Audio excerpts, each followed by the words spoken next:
സദൃശവാക്യങ്ങൾ അധ്യായം 20. വീഞ്ഞ് പരിഹാസിയും മദ്യം കലഹക്കാരനുമാകുന്നു. അതിനാൽ ചാഞ്ചാടി നടക്കുന്ന ആരും ജ്ഞാനിയാകില്ല. രാജാവിന്റെ ഭീഷണം സിംഹഗർജനം പോലെ. അവനെ കോപിക്കുന്നവൻ തന്റെ പ്രാണനോട് ദ്രോഹം ചെയ്യുന്നു. വ്യവഹാരം ഒഴിഞ്ഞിരിക്കുന്ന പുരുഷന് മാനം. എന്നാൽ ഏത് പോഷണം ചണ്ട ഓടും.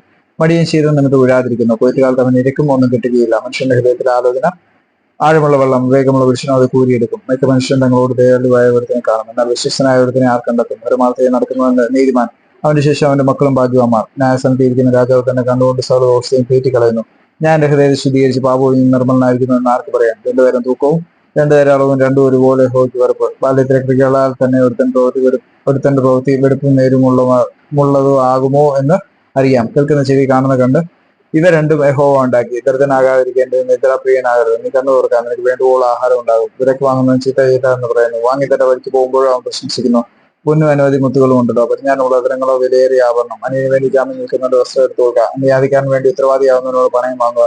വിചാരത്താൽ നേടിയ ആഹാരം മനുഷ്യന് മധുരം. പിന്നെ തേതിലോ അവന്റെ വായു ചരണം നിറയും. ഉദ്ദേശങ്ങൾ ആലോചന കൊണ്ട് സാധിക്കുന്നു. ആകെ ഭരണ സാമർത്ഥ്യത്തോട് യുദ്ധം ചെയ്യുക. നുണയനായി നടക്കുന്നവൻ ദേശം വെളിപ്പെടുത്തുന്നു. ആകയാൽ ഗുരുവായനോട് ഇടപെടരുത്. ആരെങ്കിലും അപ്പനെ അമ്മയെ ദുഷ്യാൽ അവന്റെ വിളക്ക് കൂരിയിട്ട് കെട്ടുപോകും. ഒരു അവകാശം ആദ്യം ബന്ധപ്പെട്ട് കൈവശമാക്കും. അതിന്റെ അവസാനമോ അനുഗ്രഹിക്കപ്പെട്ടിരിക്കുകയില്ല. ഞാൻ ദോഷം പരിഹാരം ചെയ്യുമെന്ന് നീ പറയരുത്. യഹോവയെ കാത്തിരിക്കുക, അവൻ നിന്നെ രക്ഷിക്കും. രണ്ടുതരം തൂക്കം. യഹോവയ്ക്ക് വെറുപ്പ്. കള്ളത്തുലാസം കൊള്ളരുത്. മനുഷ്യന്റെ ഗതികൾ യഹോവയാൽ നിയമിക്കപ്പെടുന്നു. പിന്നെ മനുഷ്യൻ തന്റെ വഴി എങ്ങനെ ഗ്രഹിക്കാം? ഇത് നിവേദനം തത്രപ്പെട്ട് നേരുന്നതും നേർന്ന ശിക്ഷ നിരൂപിക്കുന്നതും മനുഷ്യരുടെ കണി. ജ്ഞാനമുള്ള രാജാവ് ദുഷ്ടന്മാരെ പേറ്റിക്കളയുന്നു. ഉറമേൽ അവൻ മെതികൊണ്ട് കിട്ടുന്നു. മനുഷ്യന്റെ ആത്മാവ് ഹോർദീപ. അത് ഉദരത്തിന് അറകളൊക്കെയും ശോധന ചെയ്യുന്നു. ദയം വിശ്വസിയും രാജാവിനെ കാക്കുന്നു. ദയ കൊണ്ട് അവൻ തന്റെ സിംഹാസനത്തെ ഉറപ്പിക്കുന്നു. യവനക്കാരുടെ ശക്തി അവരുടെ പ്രശംസ. വൃദ്ധന്മാരുടെ നര അവരുടെ ഭൂഷണം. ഉദരത്തിന്റെ അറകളിലേക്ക് ചിലരും തല്ലും. പൊട്ടിപ്പോകത്തക്ക അടിക്കും ദോഷത്തെ അടിച്ചു വാരിക്കളയുന്നു.